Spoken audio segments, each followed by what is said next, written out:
Hello everyone, my name is Jeff Rolka. I want to thank you for checking out my video. My whole channel is really about trying to help.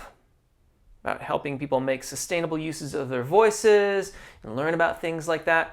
And of course, I also include from time to time equipment. And I came into a slight issue with my SSL SiX, and if I can help even a single other person avoid the frustrations that I encountered, I would like to do so. Before I show you what that is, I own all this equipment. I have no sponsorships. I paid for it myself. So no one is paying me or sponsoring me to say these things about this equipment. In brief, the issue that I came up with was that I wanted to use external 1 or external 2. So these are two external inputs on the SSL SiX. External 1 input is here, and I currently have these cables plugged into external 2's input on the console. I wanted to pipe those through the system, through the queues, out the foldback, to a recording mechanism. It's a way for me to very quickly do a bunch of different things and get a demo made. So I had a drum machine. I wanted to go through that, through the queues, which I was running my recording mechanism off of Q2. And that way I could get my vocal mic, the piano mics, and the drum machine all onto the recording device. And the manual talks about the foldback section, and it talks about how these switches intercancel. So in the foldback section on the SSL SiX is here. And these are the level controls. And these are the switches in question that intercancel. The switch below them is the talkback switch, external 1, external 2. And if you have something plugged into external 1 and you hit the switch, in this case, this one right here, it would send external 1 out Q1.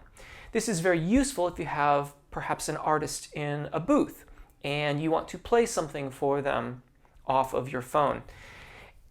The thing is that there's a video that it seems like it's been made by SSL. Here's a link. You can check it out for yourself. And in the video, they talk about using the Q-sends to run a click track. So in the video, the person shows the setup for Q1. So he's enacting all the Q1 buttons down here. And then he depresses external 1 and external 2, presumably to send items out the foldbacks to the person in the booth. Well, I don't know about you, but when I use a click track, I don't reference it and then have it turned off when I'm doing the tracking. Usually the click track is running at the same time that I'm doing the recording.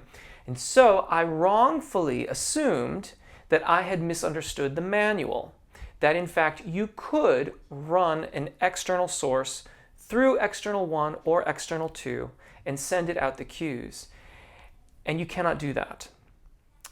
In fact, SSL has another video where they show a click track, and they have routed that click track from a DAW return, or the outputs of a DAW, to, I believe in that video, it's channels 5 and 6, one of the stereo channels. So the inputs are here, and then you get your level control Q2 send, Q1 send, and then the 100mm fader. That's channel 5 and 6 on the SSL SiX. In that instance, it works quite well. The output from the DAW comes into channels 5 and 6. If you're on Q1, you would simply turn it on and then set your output level. Or if you're Q2, then you would do that up here. And it all works really quite nicely. Eventually, with SSL's customer support, which was a little bit more roundabout than it has been in the past, we got to the solution. And so that's why I'm making this video, because I don't want anyone else to spend their time trying to figure this out when it cannot be done. I did not think that I wasn't sure which to believe, because of course I was reading the manual and I thought I understood it, but then I saw the video and I thought, oh, I must be wrong. And it just doesn't work that way. The routing options on the SiX are so massive that it was very, very easy for me to believe that I had done it incorrectly, that I had flipped a switch someplace or not set something up properly. And in fact, I was just missing it, and it was a very obvious problem on my part. And in fact, in my emails to the SSL help desk, I even said, I'm sure I'm missing something really obvious here, but I wasn't, in fact. That those switches in the foldback section will cut the signal of the cues going out the foldbacks if you engage external 1 or external 2.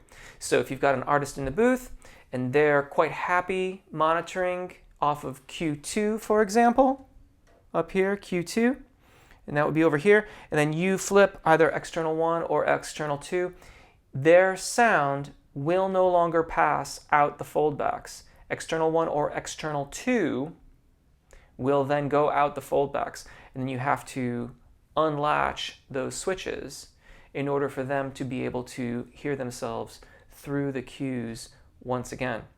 Additionally, in the manual, page 21 has a setup for on stage. This also in part led to my confusion too, because in that section, it shows a phone or tablet, is what they say in the manual, is connected to, I don't remember if it's external 1 or external 2, but either way, it's the same result. And this is supposed to be a live setup. Now, in that scenario, the wedges that are being fed off of Q1 and Q2 would not be able, they would have to choose to either monitor their vocal mics, which when I'm on stage, if I have a wedge or in-ears, I definitely want to monitor my vocal mic, rather than engaging external 1 or external 2 in the foldback section, not being able to monitor my vocal mic, but instead monitoring the phone or tablet playing whatever it is, presumably one was meant to be playing along with. Now, one might make the argument that they put that there to say, okay, this is for like in between sets. You know, you played your 45-minute set, now you want a little bit of music for the crowd, so you just quickly hit external 1 and it's going out. The cues, though, you can send that phone or tablet to the stereo bus without having to send it to the cues. But maybe that's just it. It wasn't ever meant to be sent out to the cues. I don't know. I would love it if in another version of the manual, if it ever gets updated, that perhaps that's clarified slightly, because I found it to be confusing when in conjunction with the video that I saw, this information in the manual, and my own experience with the device. That being said, I still love it. I think it's great.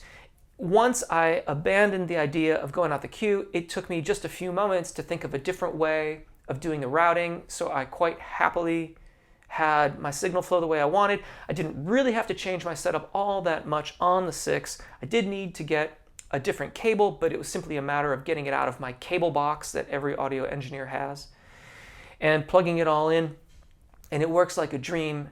I definitely don't take this as like a negative thing on the SSL SiX. Take it more as a video on the idea that in such a small device, it has so many options. It's easy to think it's limitless, but it does have its limitations. This is just one small little limitation that the SSL SiX has.